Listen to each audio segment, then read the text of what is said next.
Has politics changed? Or the Indian character has changed?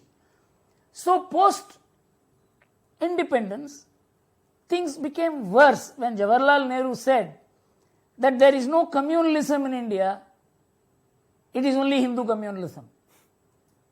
It's far more dangerous than the aggressive Muslim communalism. A Prime Minister of India who was a towering personality in and outside India, who was looked upon by crores and crores of Indians, he branded Hinduism as a sectarian idea, whereas till 1940 that was regarded as the soul of India. So the entire liberal, secular, vote-hungry, vote-bank politics has to deny the Hindu character of India. And there was now the discourse started by some people is that there was never anything called Hinduism. Correct. So you've laid the foundations as historically how the narrative changed, but who allowed this narrative to change? Because this narrative also started changing in Tamil Nadu around the 50s and the 60s, and it continues, and it seems to be so distorted that from political platforms today Hinduism is bashed. There is another, you see, Hinduism was always bashed. When was it not bashed? The only thing is the bashing has become news today because there is a Hindu viewpoint which is becoming increasingly dominant. And it is being opposed not only from within India but also outside India. Yeah. And it disturbs the status quo on which the intellectual, educational and media foundations of India have rested for the last 60 years. Many people are becoming intellectually unemployed. So there is a more powerful attack on the Hindu character of India. The Hindu character of India is not theological, it is philosophical. Yes. People do need to differentiate between theology and philosophy. So philosophy is something which accepts the other person's viewpoint and says it needs to be considered. Theology says it is only right, the other view is wrong. India had never such a system of thought. We always discussed our differences. We had the Tarka Shastra.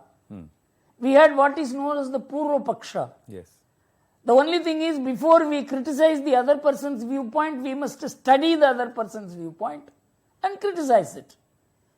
And the other person can also do the same thing. Then both of them can agree or disagree. Because of that, India never faced street violence.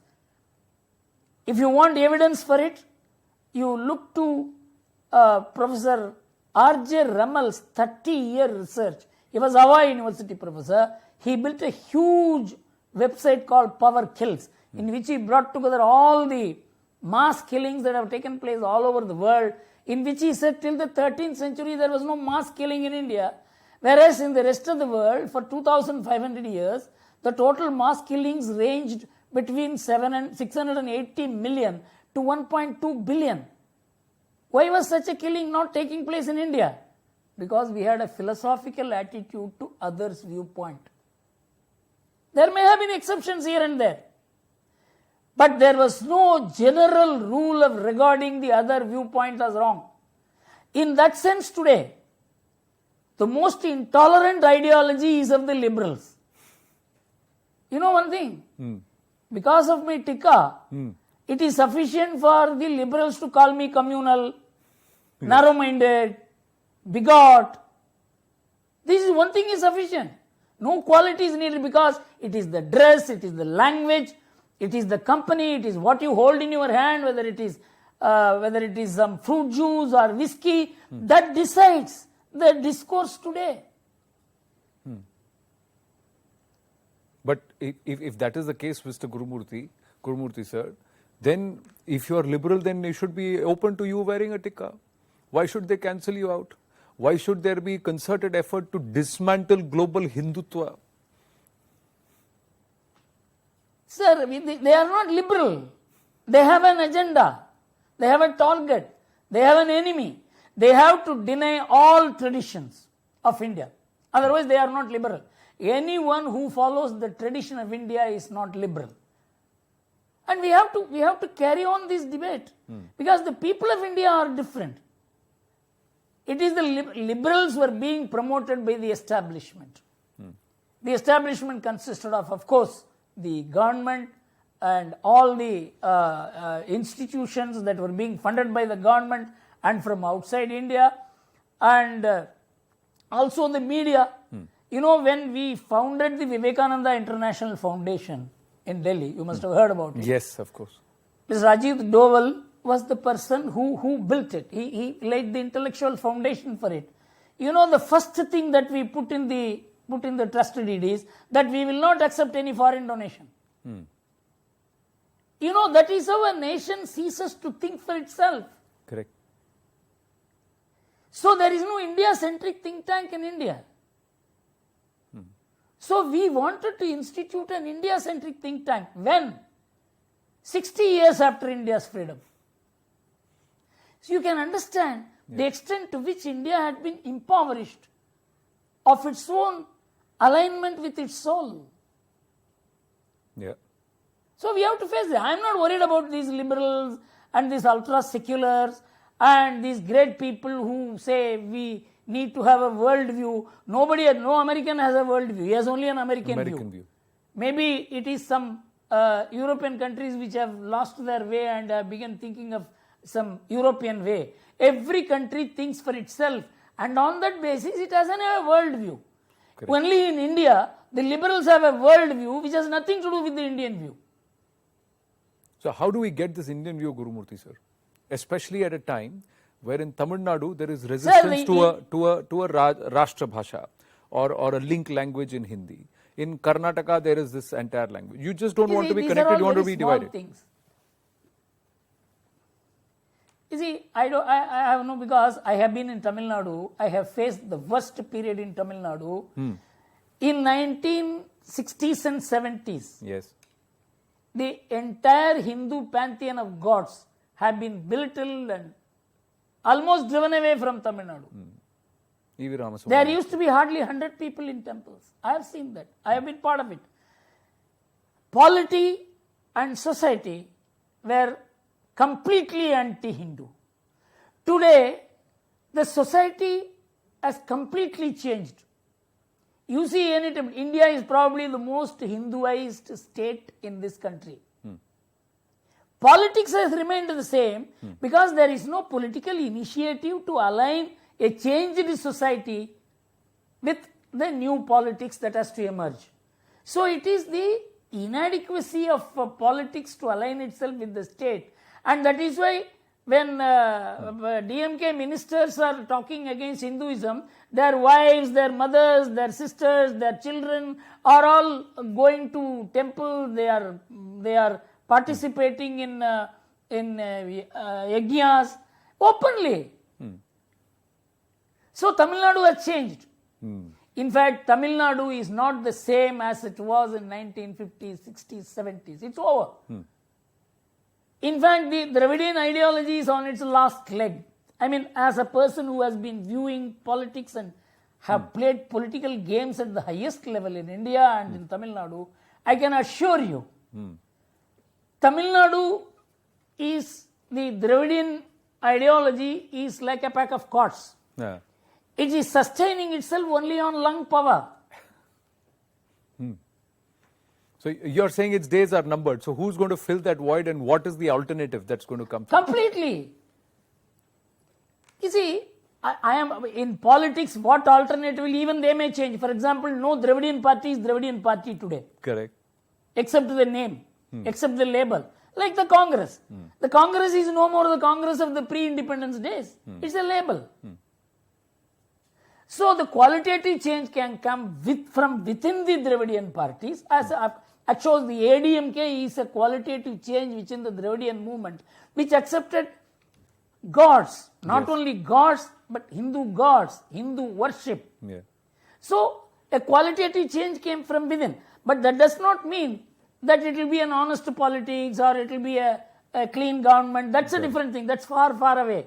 I am only talking about the alignment between the state under the Tamil Nadu state politics and the Tamil Nadu society.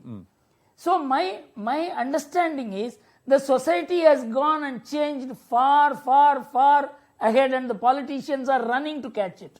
Of course, there are some fringe voices here and there which will keep shouting, because they are being sustained by funds from abroad, funds from here. They are being sustained by anti-national forces which are funding them. It's all very well known. Right. So I am not worried about Tamil Nadu politics. Gurumurthy sir, I have limited time with you, but I have 3 questions coming your way, and the next 5 minutes that I have in this interview.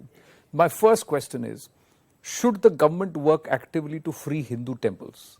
The HRC Act is a bane on pushing Hindu traditions, because temple economy or temple was the center of our cultural progress and of course dissemination of Vedic knowledge and ancient knowledge. Do you believe it's high time that the government considers this? Yes, I entirely agree the government should get out of the temples, and a secular government has no business to manage or own temples or temple funds or decide what should be the essential worship models. But the Hindu mind had been for a long time thinking government owns the temples. So it also needs a preparation to manage, to enable the Hindu society to manage the temples. I think it will be a calibrated process by which it will happen. 5 to 10 years should be the target by which it has to be done. The next question is on PFI. It believes it's the Muslim RSS. So if they should be banned for what they have been doing, the RSS should also be banned. You see, this is a very ridiculous issue. The PFI was founded by the people who left Simi, and the people who formed Simi were the people who left ISS, that is Islamic Sevak Sangh. And all these have a train of terror actions. So their idea is not to work for just Muslims. I mean, there are organizations which are working for Muslims. But their idea is to break India. But the RSS was founded by a patriot. He went to jail. He was part of the Congress. And he made RSS an apolitical organization, and he himself resigned as the president of RSS to participate in the freedom movement. Yes. He kept the RSS out because he addressed the question, what would happen to India after we got freedom? Because when we lost freedom, it was because of our lack of unity. So he wanted to create Hindu unity as the backbone of India. These two are two different paradigms. Very well explained, Gurumurthy sir. My final question, is there an India view which needs to be told to the world? Is Mr. Subramaniam Jayashankar in the right direction? And how do we develop this India view? The India view is of 2 or 3 packages. One is the cultural, spiritual and traditional view of India, which has mesmerized and surprised the world as to how this country, which has the largest diversity, if you put it on the one side, even as compared to the world, is remaining united. And this has always remained united. This is the soul of India. Unless you recognize the soul of India, you cannot develop an Indian view. On this, that we have a duty to tell the world that you cannot have divisive thoughts, say only your religion is right, or only your thought is right, or only your language is right. This kind of thing is exclusive and you are making it universal. This is wrong. To tell this Indian view is needed abroad. And to align the two, we have to fight with people who think that there is no Indian view in India. All views are only imported from outside. So there are 3 dimensions to the Indian view. One is the homegrown thought from Mahatma Gandhi to Savarkar, to Aurobindo, to Vivekananda, to Rajni Palme Dutt and Jawaharlal Nehru. All of them agree on the Hindu character of India. They may not agree on the Hindu character of politics. That's a different thing. So I think we have a long way to go to get out of the past mess. created by politics. Very well said, Gurumurthy sir. Time is of essence or paucity this time, but you have now compelled me to make that air dash to Chennai and get you to sit with me in person so that we can have a longer conversation. I really look forward to that. Always a pleasure. Thank you for making the time. Thank you. Thank you. Thank you so much. This is the first time I am talking to you. I feel very happy. Thank you. Thank you. Thank you, sir. Namaskaram.